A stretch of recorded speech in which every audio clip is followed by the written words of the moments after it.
The revolution in the Nigerian rail transportation system has become a thing of interest to many observers within and outside the country. The rehabilitation of rail lines and the construction processes have, however, raised questions in the area of possibility in achieving optimum potentials when all projects are completed and fully operational. End-of-year report, AIT's Nnaemeka Ihenacho seeks to examine the journey towards achieving an all-round functional rail transportation system, as well as challenges in the year 2020. This is AIT's special end-of-year report series.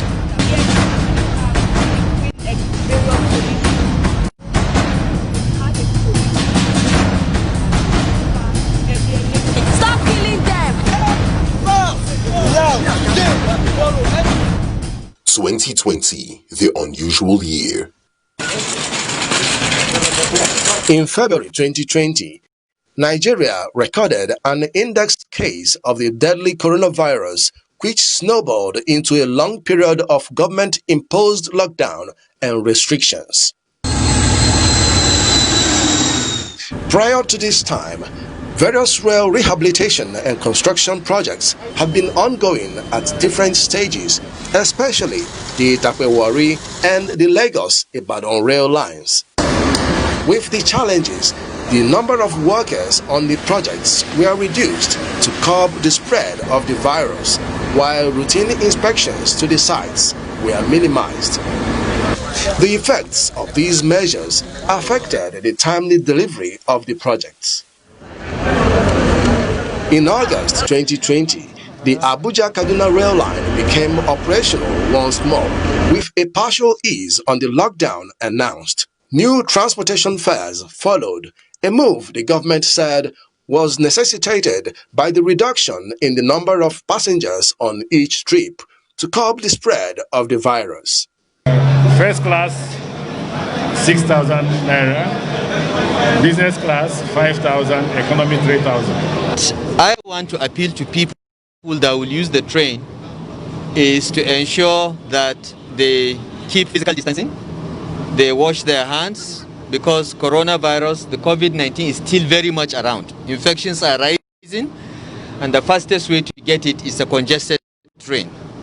By September 2020, the 326-kilometer Itape-Warri rail line, which cost the current administration an estimated 72 billion naira, was commissioned.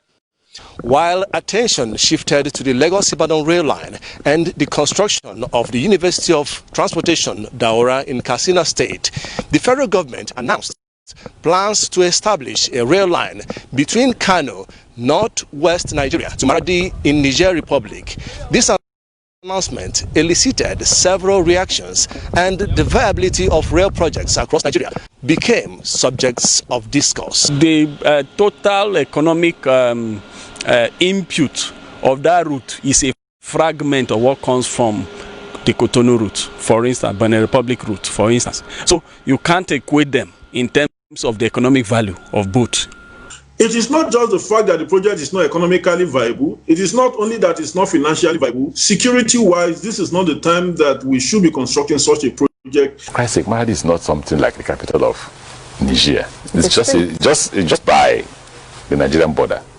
It's a village in the Nigerian border.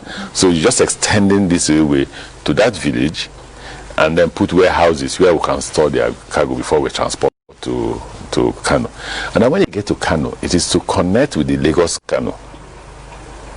So once you pick up the goods, you head straight to Lagos, where they can either export or import. I don't see why Nigerians don't think that that will attract business, that will create employment, and that will grow the economy. What else can anybody do?